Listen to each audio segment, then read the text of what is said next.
केन्द्रापड़ा लोकसभा क्षेत्र पाटकुरा आशा मुख्यमंत्री हिमंत विश्व शर्मा बिजेडी उपरे बर्षिछन्ति। विश्व शर्मा ताको वक्तव्य कहते ओडिशा रे प्रायतः आम सरकार होई सारलाणी आउ जहा किछि बाकी अछि ताहा चतुर्थ पर्याय पर होइजिबो। 4 तारिख परे पांड्यान को तमिलनाडु पठाई दिया जिवो। आमको जोड़ी शंख नुहि आमको जोड़ा पद्म दरकार। एते खराब बुद्धि पाई पांड्यान को नोबेल मिलबा उचित। आमको एक नुआ ओडिशा निर्माण करिवार अछि। भाजपा सरकार आसिले श्रीमंदिर 4 द्वार खोला जिवो। पांड्यान शासन शेष करिवार अछि। नवीन बाबू को ओडिशा चाषींकर कौनसी चिंता नहीं।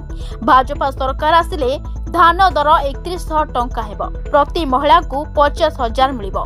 एते वर्ष सरकार थाई मध्य काहेकि बिजुली मागणा कलेनी। निर्वाचन पूर्वरु काहेकि बिजुली बिल मागणा कलेनी। चाउल देले मोदी खाली बैग देले पांड्या। जदि हिम्मत थिला चाउल सह डाली मागणा दी थांते। Bureau report Dinalipi live. Dinalipi live को एबे ही लाइक शेयर सब्सक्राइब करंतु।